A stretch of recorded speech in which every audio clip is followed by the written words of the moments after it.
ওমরের মতো বান্দা বলে, খাব্বাব বলো তোমার জিহ্বায় কতদিন টিউমার হয়েছে বলতে। খাব্বাব চোখের পানি ছেড়ে বলেন, ও খলিফাতুল মুসলিমিন, আল্লাহর শপথ জীবনে আমার কোনদিন জিহ্বার মধ্যে টিউমার হয়নি। তাহলে তোমার জিহ্বায় কেন গোশতের আলাদা পাত্তি টুকরা দেখা যায়? খাব্বাব চোখের পানি ছেড়ে বলেন, ওরে ওমর, রসুলের হাতে কালেমা পড়ার অপরাধের কারণে আমার এলাকার বেঈমান কাফেরেরা আমার হাতে পায়ে রশি লাগায় পাহাড়ে নিয়ে গেছে।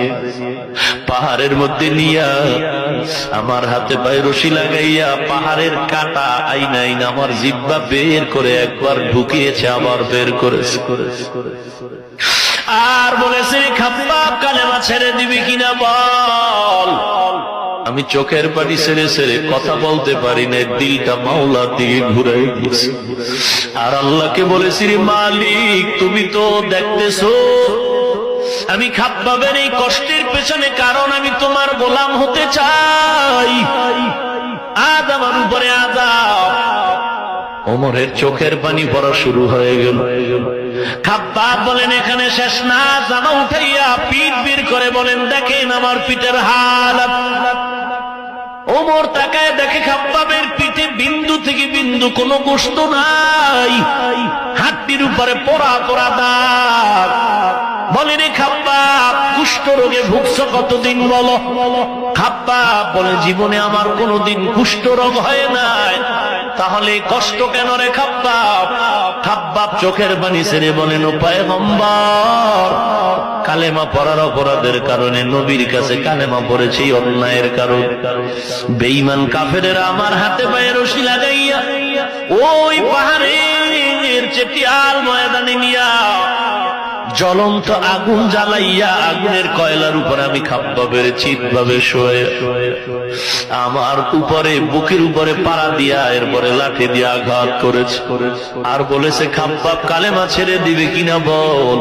ও খলিফাতুল মুসলিমিন ওমর, ওই সময় আমি আসমানে দিয়ে তাকায়েছিলাম, আর ওই আগুনের তাপে আমার পিঠের গলিত চর্বিগুলো পড়তেছিল, আমি নিজ কানে আওয়াজ শুনতেছিলাম। আমি আল্লাহকে বলেছি, ও দয়ার মালিক, আমার আজকে কষ্ট শুধু কালেমা পড়ার অপরাধের কারণ। আজ আমি কালেমা না পড়লে কষ্ট হতো না। আয় আল্লাহ, আরো কষ্ট যদি আসে আমি ধৈর্য ধরে নিতে চাই, এরপরও কবরের আযাব সহ্য করতে পারবো না, জাহান্নামের আগুন সহ্য করতে পারবো না। এরে নবীর উম্মতের দল, আজকে কোথায় চলছো রে মুমিন? এই ময়দানে যুবক, আজকে তুমি বাহাদুরি করো, তোমার মা নাই, তোমার বাবা নাই, অন্ধকার কবরে চলে গেল। একদিন তোমার ডাক আসবে, তুমিও চলে যাইবা। মসজিদের খাট তোমার কিনারা, কোথায় রাখবা? ওই বাগান যেখানে দিনের বেলা যাইতো মানুষ বড় ভয় পায়। ও বাড়িওয়ালা ভাই, তুমি আর একজন বাড়িওয়ালার দিয়ে তাকাও, বাড়ি পড়ে আছে, বাড়িওয়ালা নাই। ও গাড়িওয়ালা ভাই, তাকায় দেখো, তোমার মতো কত গাড়ি পড়ে আছে, গাড়িওয়ালা নাই। টাকাওয়ালার টাকা ব্যাংকে জমা আছে, ব্যাংক থেকে টাকা নিতে পারলো না, খালি হাতে চলে গেল।